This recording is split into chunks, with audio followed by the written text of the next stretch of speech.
Tears streamed down my mom's face as the bulldozer's engine roared to life. The metal beast lurched forward, its jagged teeth biting into the front porch of our home, the home she had built with her own hands. The sound of splintering wood was deafening.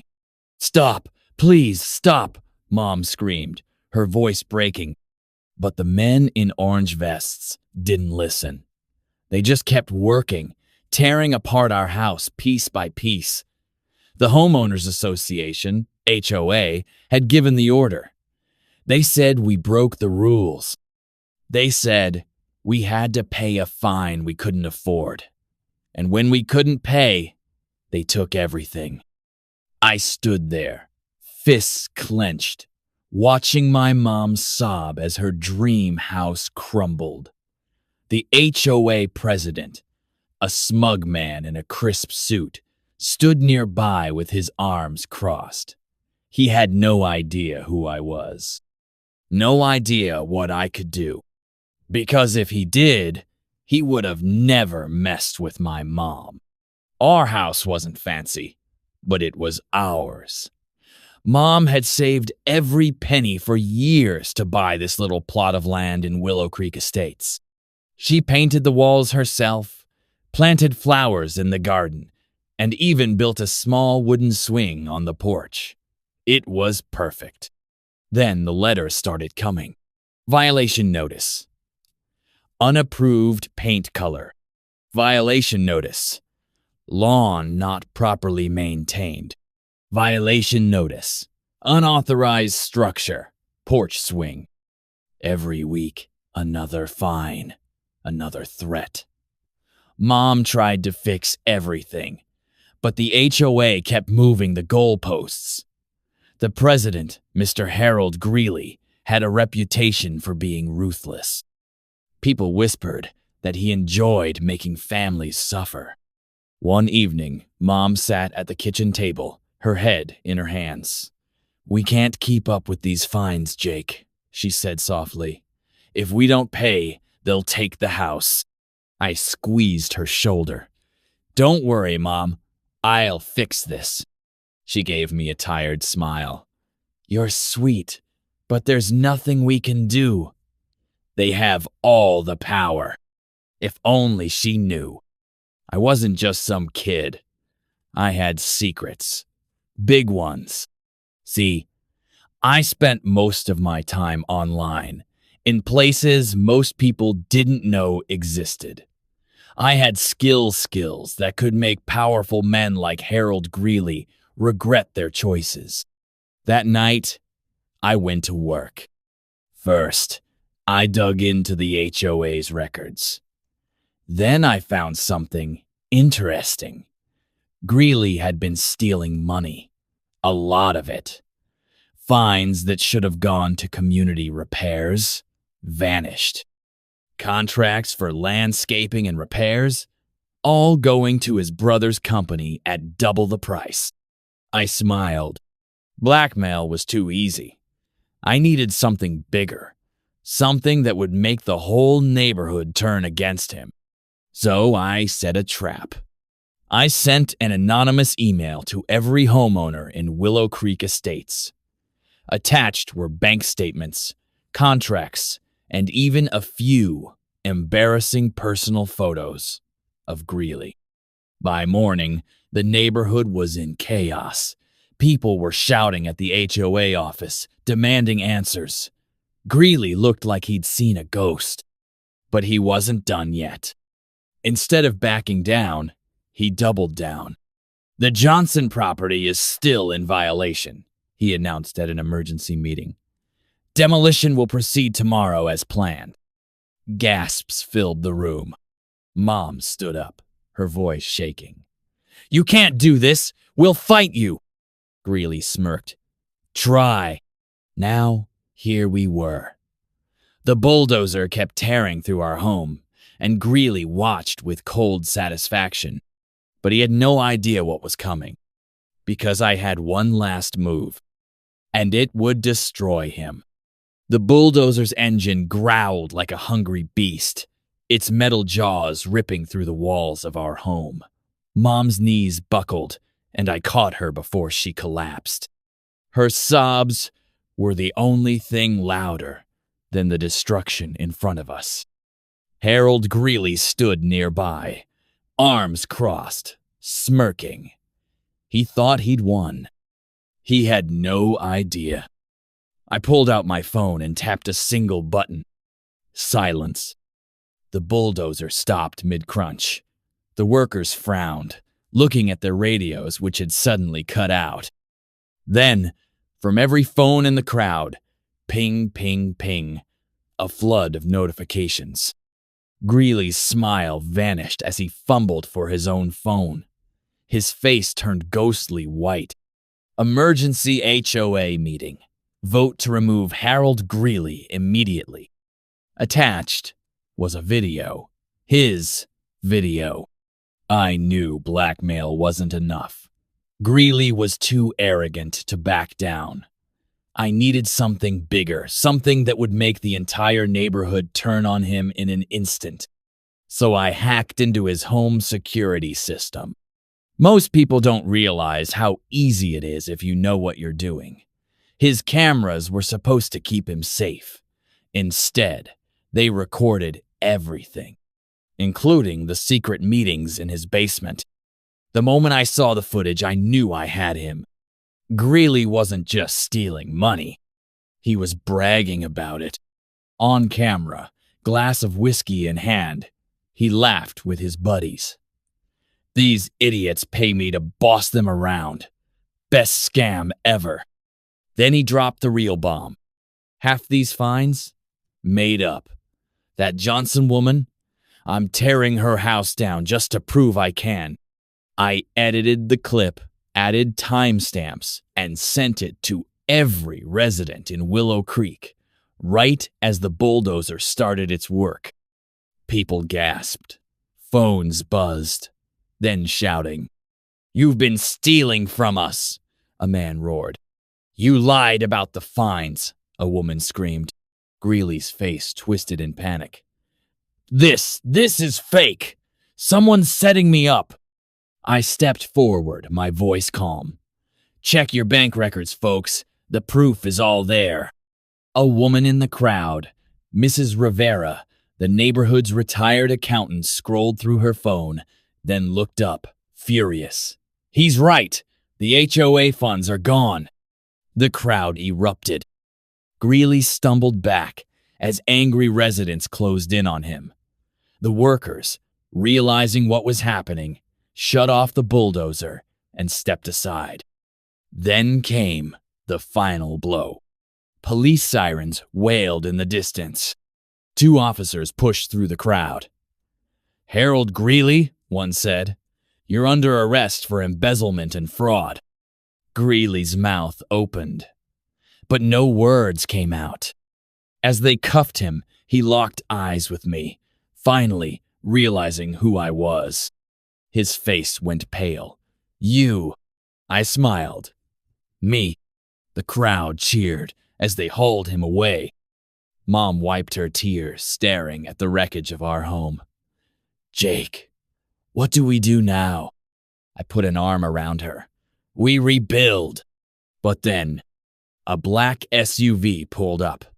A man in a sharp suit stepped out, scanning the crowd before his eyes landed on me.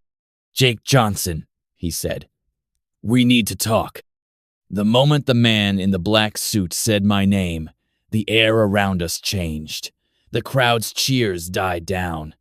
Even Mom stiffened beside me, her fingers tightening around my arm. The man didn't look like a cop. He didn't look like a lawyer, either. There was something off about him, the way he stood too still, the way his eyes never blinked as they locked onto mine. "Jake Johnson," he repeated, his voice smooth but firm. "We need to talk. Now."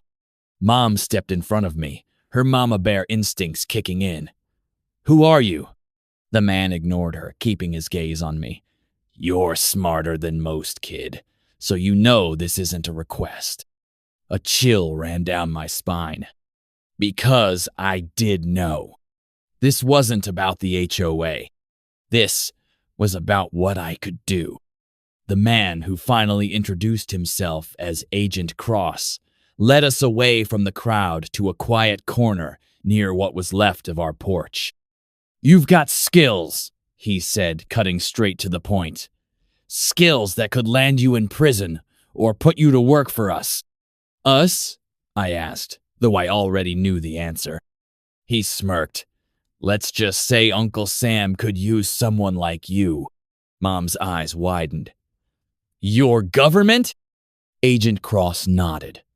"And your son just hacked into a private citizen's security system, leaked classified financial data, and incited a mob.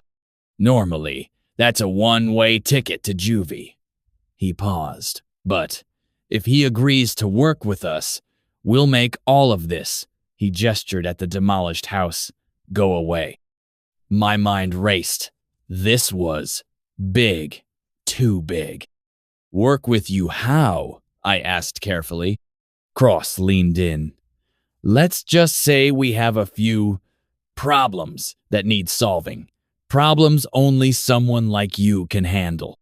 Mom looked like she was about to faint. "Jake, you're 12. "I'm 14, Mom," I muttered. Agent Cross almost smiled. "Age doesn't matter. Talent does." I had two choices. 1. Say no. Risk jail time. Leave Mom homeless. 2. Say yes. Work for the government. But doing what? Before I could answer, Mom grabbed my shoulders. "Jake, no, this is dangerous." Agent Cross sighed. "Mrs. Johnson, your son is already in danger. The moment he hacked Greeley, he put a target on his back. We can protect him. Or use him," Mom shot back. Cross didn't deny it.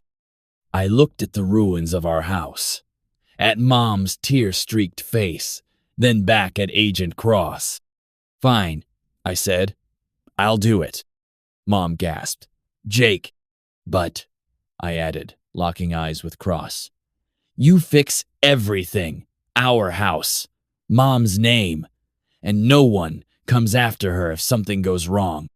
Cross studied me for a long moment. Then he nodded. "Deal." They didn't waste time.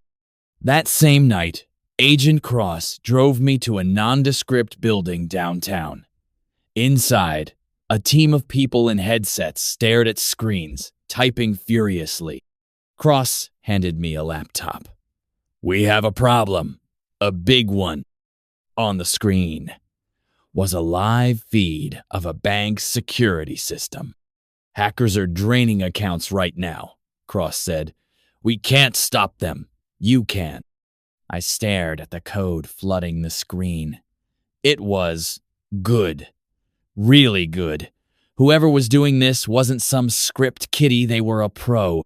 But so was I. I cracked my knuckles and got to work. 20 minutes later, I'd traced the hackers to a server in Russia. Another 10, and I'd locked them out. The room erupted in cheers. Agent Cross clapped me on the back. "Kid, you just saved millions of dollars." I should have felt proud. But then I saw something else in the code. A hidden message. "Hello, Jake." My blood ran cold. They knew my name. My fingers hovered over the keyboard, suddenly numb. The cursor blinked mockingly next to those two words that changed everything. "Hello, Jake." Someone had anticipated me. Not just guessed, calculated. They knew I'd be the one sitting at this terminal. Knew I'd trace their attack. Knew I'd see this message meant for my eyes only. Agent Cross's hand clamped down on my shoulder. "Talk to me, kid. What are we looking at?" I had to swallow twice before my voice worked. They were waiting for me. The bustling command center around us didn't slow technicians shouting coordinates, analysts scrambling through data streams, but in that moment, it all faded to white noise. The air conditioning vent above blew cold air down my collar, raising goosebumps. Cross snatched up a secure phone. Lock down the entire operation. Assume compromised. His eyes never left mine as he spoke. How bad is it? I forced my hands back to the keyboard, pulling up the attack's metadata. They embedded this message in the original malware payload. That means they knew we'd call you in before they even launched the attack. Cross finished. His knuckles whitened around the phone. They quarantined me in a secure conference room with 3 agency cryptographers. For 8 grueling hours, we combed through every line of code, every network packet, every digital fingerprint. The Russian IP address? A relay. The banking malware? A diversion. The entire cyber attack? A trap. For me. Senior Analyst Cho wiped sweat from his brow. This is next-level tradecraft, the way they obfuscated the... I know. I cut him off, pulling up a nested encryption layer. My stomach twisted as the decryption progress bar filled. They're using my father's algorithms. The room went still. Cross slowly set down his coffee. Your father's been dead for 8 years. On screen, the decryption completed. A single image appeared, a black and white surveillance photo of me at age 9, walking home from school. Scrawled across the bottom, in my father's unmistakable handwriting. Protect your mother. They drove me home in silence. The government-issued reconstruction crew worked through the night, their floodlights casting long shadows across the skeletal frame of our new house.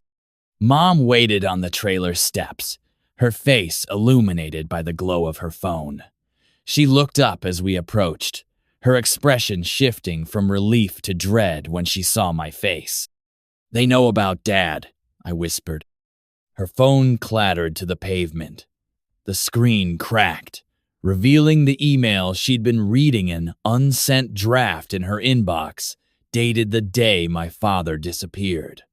The subject line screamed, "If you're reading this, they found us." Cross moved us before dawn. A black SUV with bulletproof windows.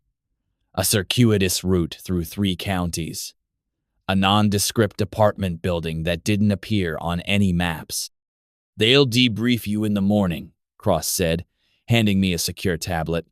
For now, document everything you remember about your father's work. The door locked behind him with a final thud. Mom finally broke down, sobbing into her hands. I should have told you. All these years. My tablet pinged, a proximity alert. Then the lights went out.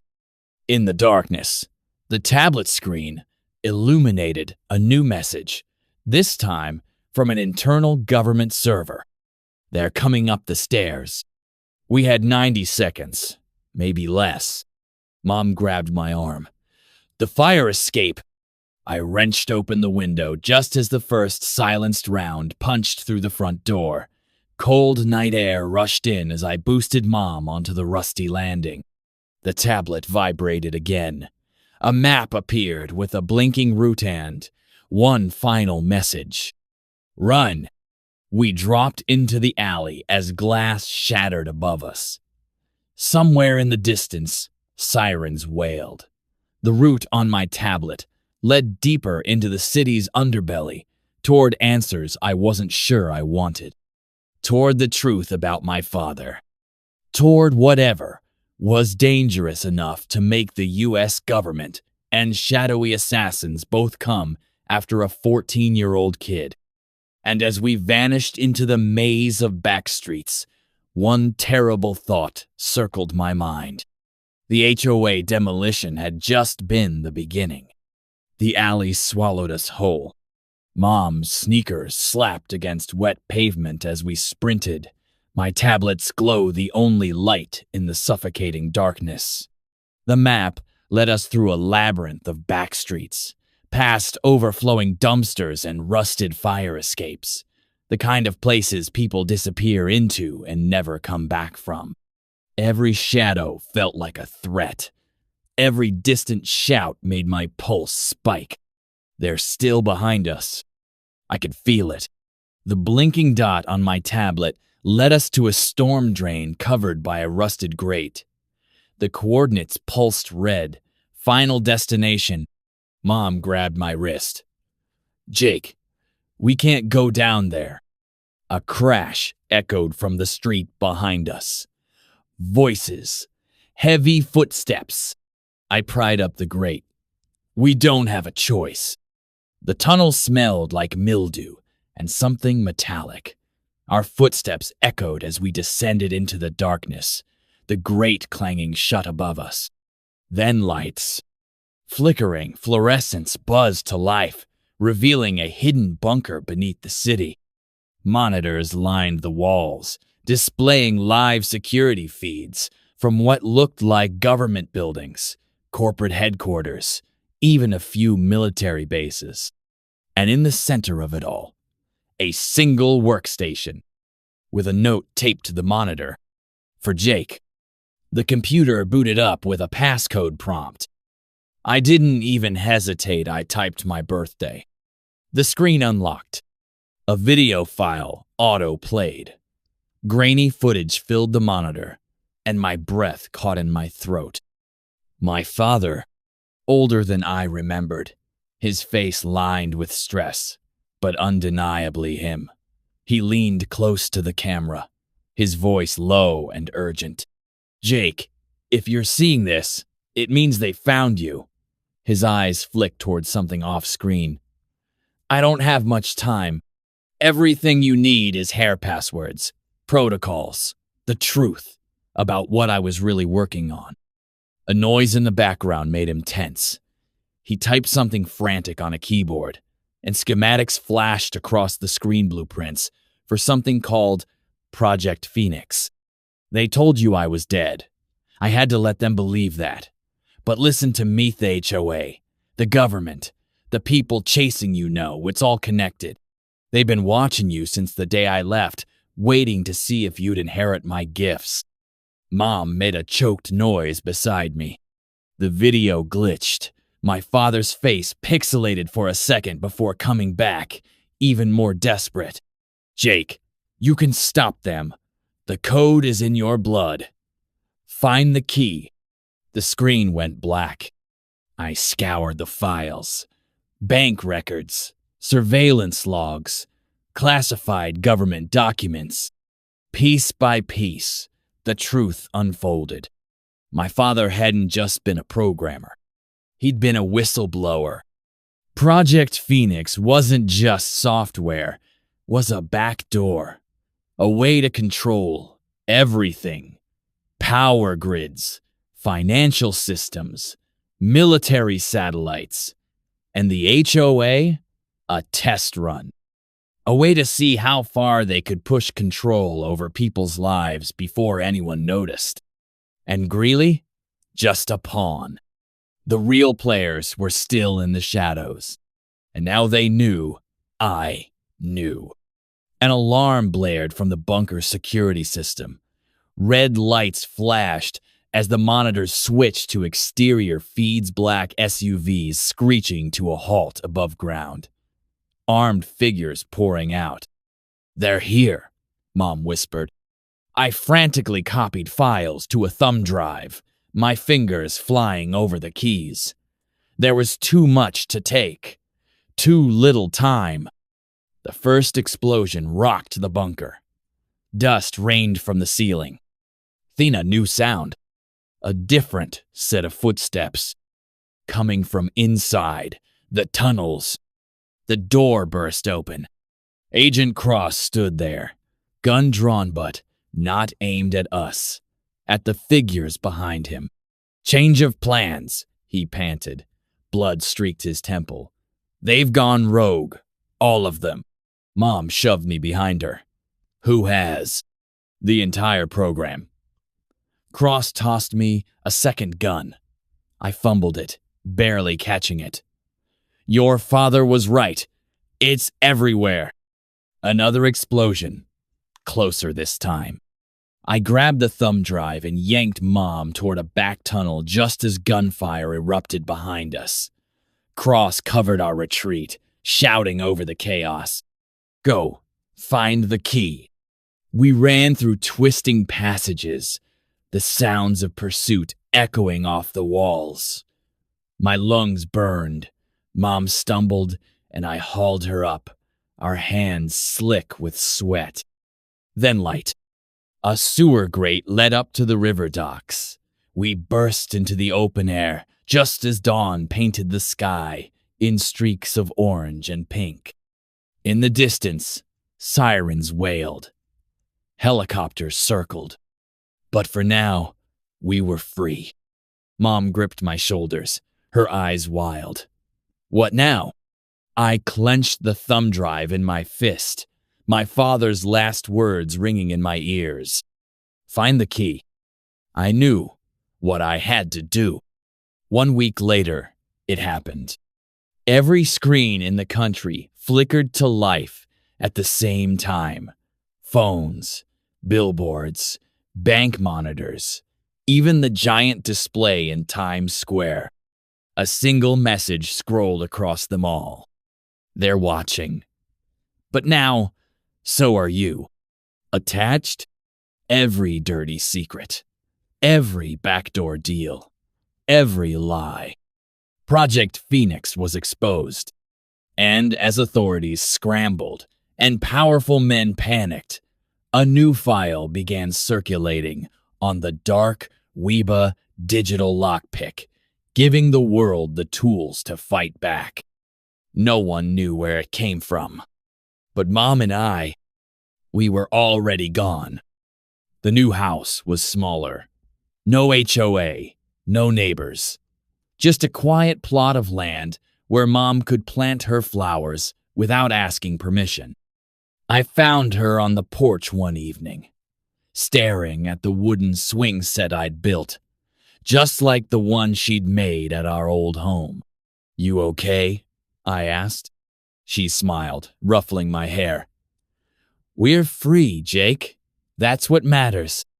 I nodded, looking out at the sunset. Somewhere out there, the fight continued. But for now, we'd won.